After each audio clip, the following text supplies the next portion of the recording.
दूसरे खास मेहमान से श्रीराम प्रॉपर्टीज की मैनेजमेंट से Q4 में कंपनी की सेल्स वॉल्यूम 19% की बढ़त रही है, वहीं कलेक्शन में 10% का उछाल आया है। FY24 में कंपनी हैंड ओवर्स में भी करीब करीब 50% की बढ़त आई है। कंपनी के विस्तार और आगे के ग्रोथ आउटलुक पर बातचीत करने के लिए हमारे साथ मौजूद हैं कंपनी के group CFO Gopal Krishnan sir.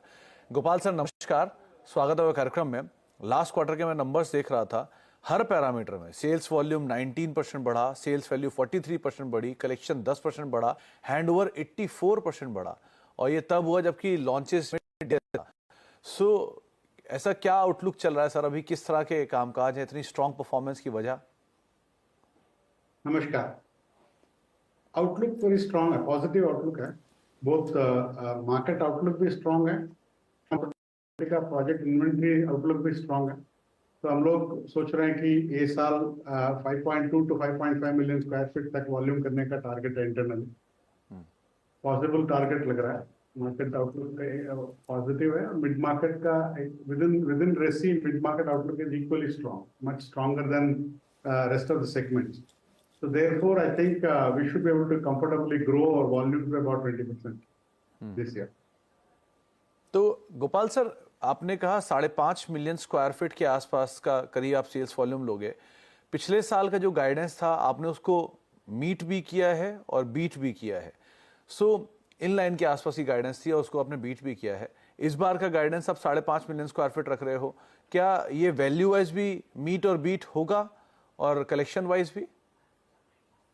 Value wise हम लोगों का इंटरनल टारगेट है 3,000 करोड़ का सेल्स वैल्यू अचीव करना है, but publicly we have guided 2,400 2,500 crore sales value.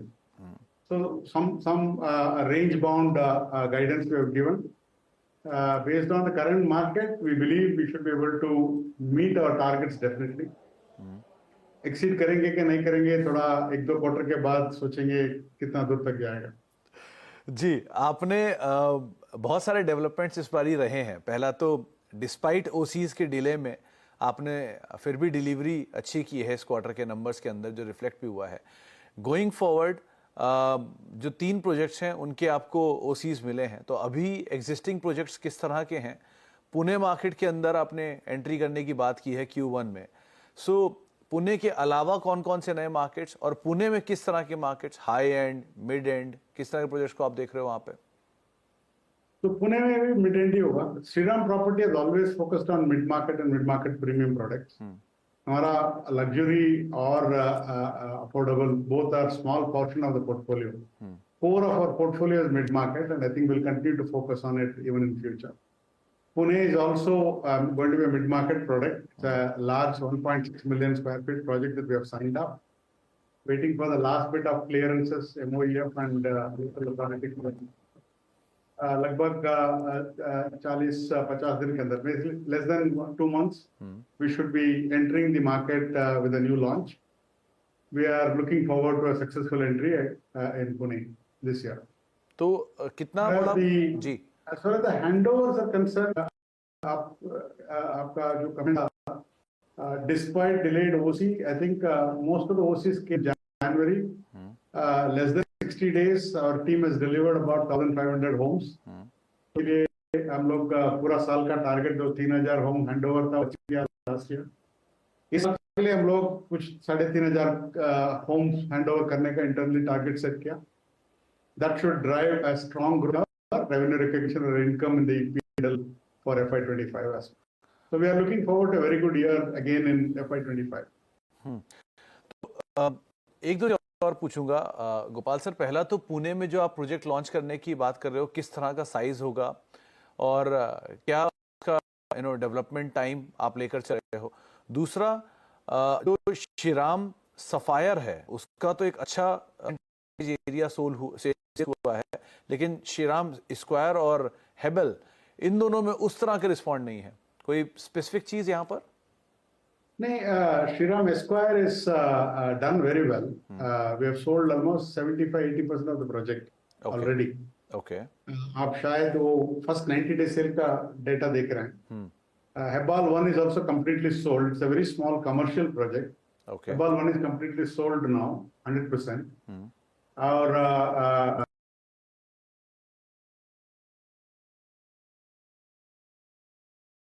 completed category. That has helped us hand over 3,000 homes and therefore record 1,000 crore revenue recognition. So I think दोनों side में like sales team, operating team, construction team, all of them seem to have now well stabilized and synchronized. So that gives us the confidence that we should be able to grow much stronger in the next 12 to 24 months.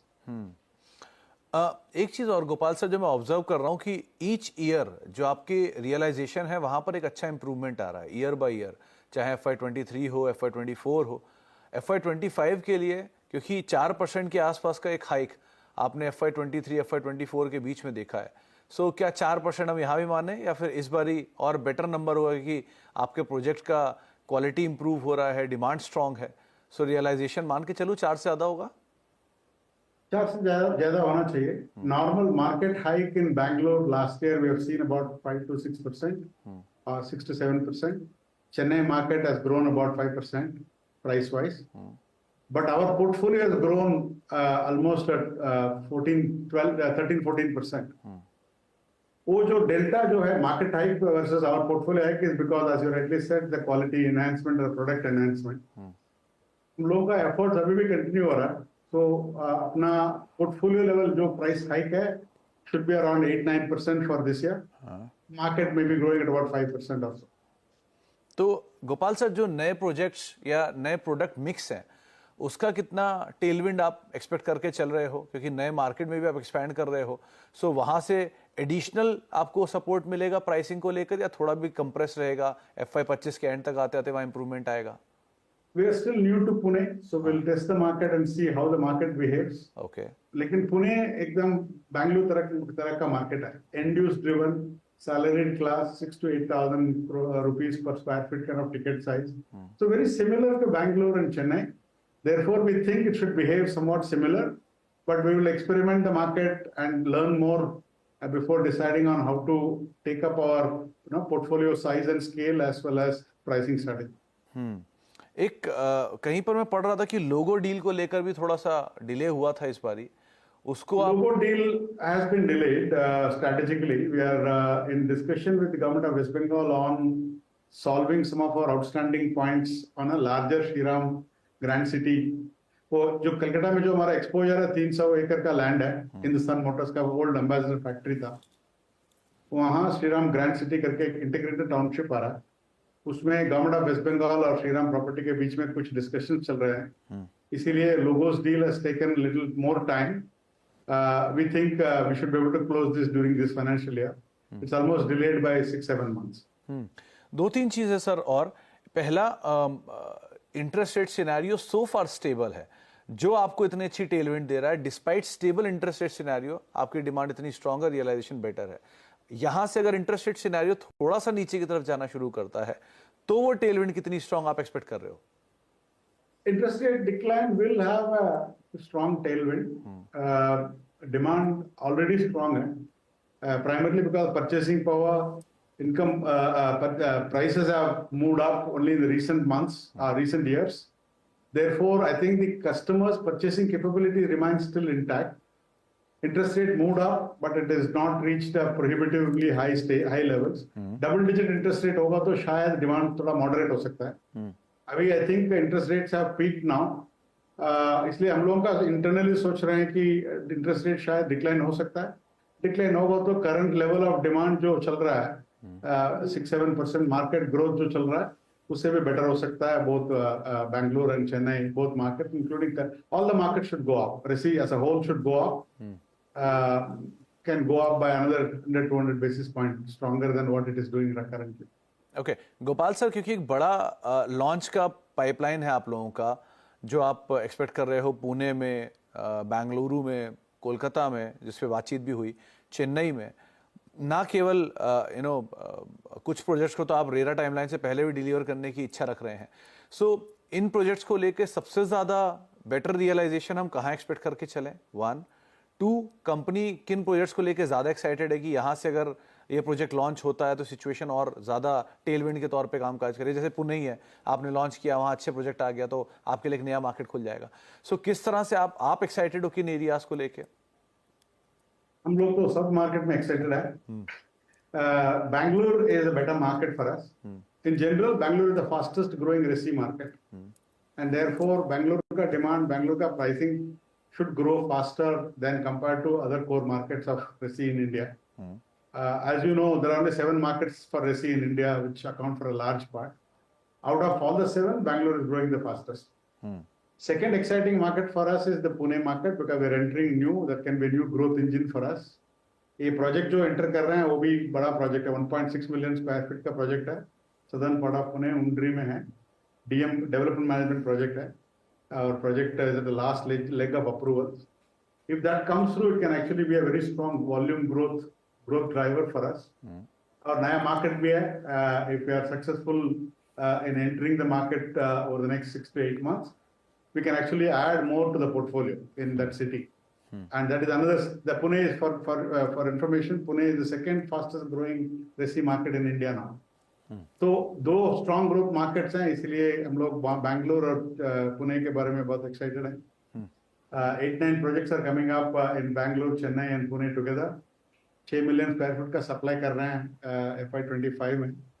उसमें से हम लोग target कर रहे हैं कि कुछ 2.5 million के आसपास if we are able to sell, that will be a very big support for FY25 volume performance for us. Okay. Lastly, Gopal sir, जो अलग अलग टाइप्स ऑफ प्रोजेक्ट, जैसे आपके खुद के कुछ प्रोजेक्ट्स हैं, कुछ जॉइंट डेवलपमेंट में रहते हैं, कुछ जेवीज होते हैं, इनमें सबसे बेहतर रियलाइजेशन हम कहाँ एक्सपेक्ट करके चलें गोइंग फॉरवर्ड? रियलाइजेशन सब में सेम ही है, मार्केट ड्रिवन है. डेवलपमेंट मॉडल के बेस पे रियलाइजेशन चेंज नहीं होता है, लेकिन हम लोगों का फोकस है जेडीए, जेवी एंड डेवलपमेंट मैनेजमेंट. JDA में we take the project, landowner has a share, revenue share or a space share, or top line sharing model है.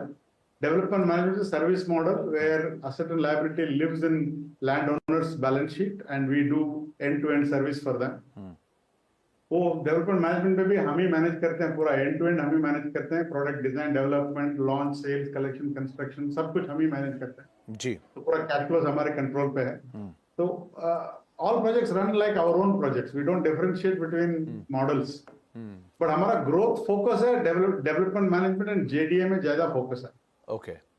चलिए, बहुत बहुत शुक्रिया गोपाल सर आज हमारे साथ बातचीत करने के लिए और बहुत बहुत शुभकामनाएं. जैसे जैसे आप बातचीत कर रहे थे वैसे वैसे श्रीराम प्रॉपर्टीज के शेयर में एक रिएक्शन भी आ रहा था.